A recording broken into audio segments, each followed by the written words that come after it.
Bonjour, nous allons voir comment utiliser Learning Apps et choisir un exercice, puis ensuite le mettre dans Moodle. Donc là, Learning Apps, je vais sur le site learningapps.org, je fais découvrir des applis, je vais en avoir plein à ma disposition. Et ici, j'en ai sélectionné une. Alors pour pouvoir enregistrer mes applis, il faut d'abord se connecter, donc se créer un compte sur Learning Apps. Ça, c'est pas mal pour sauvegarder l'ensemble des exercices que l'on aura choisis. Donc une fois qu'on aura le compte, on pourra enregistrer ces exercices et on pourra même créer une appli similaire. Une appli qui vous plaît bien, mais vous voyez quelques petits détails à changer. Ce sera donc très simple à faire. Ensuite, pour le partager aux élèves, vous avez bien sûr les liens. Le lien plein écran, qui est mon préféré pour envoyer un exercice où l'élève n'est pas perturbé par ce qu'il y a autour. Mais ici, encore plus intéressant, le pactage SCORM, puisque c'est lui qu'on va pouvoir inclure à l'intérieur de Moodle. Donc je retourne maintenant à l'intérieur de mon cours Moodle et je vais en bas de ma section pour ajouter une nouvelle activité. Donc je vais chercher dans l'ensemble de mes activités, l'activité qui s'appelle Pactage SCORM. Alors le Pactage SCORM va me permettre d'inclure l'activité à l'intérieur de Moodle et donc de pouvoir suivre si l'élève l'a fait ou pas, contrairement à un simple lien.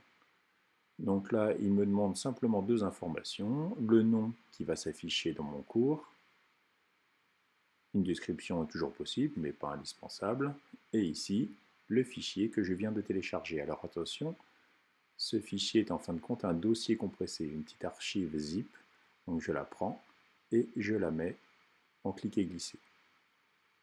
Une fois que ce travail est fait, je pourrais bien sûr mettre des limites sur l'activité. Là, je laisse le réglage par défaut et je vais regarder ce que ça donne en activité.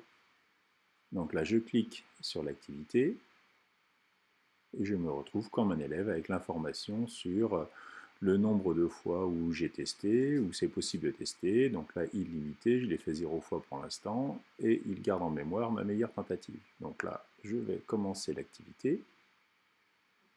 Elle se charge. Alors certaines activités peuvent se faire vraiment en petit écran comme ça, sans problème.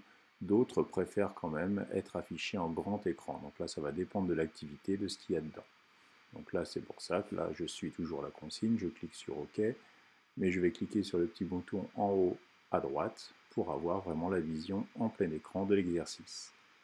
Donc ces exercices, ben là, ici il y a de l'audio, de la vidéo, donc j'écoute les différents fichiers et je vais les classer au bon endroit. Donc voilà ici pour un petit fichier audio, j'ai reconnu tout de suite que c'était un forté. Ensuite, une petite vidéo avec Beethoven et la 5e symphonie. Et là, je vais pouvoir, une fois que j'ai reconnu, dire que là, je suis de plus en plus fort, donc crescendo. Je ne vais pas aller jusqu'à la fin de l'activité, je termine l'activité, il la ferme.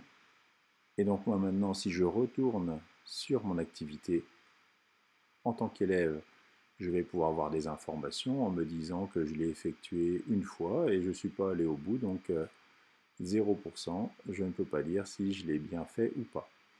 Donc si je voulais le refaire, je referais sur Entrée.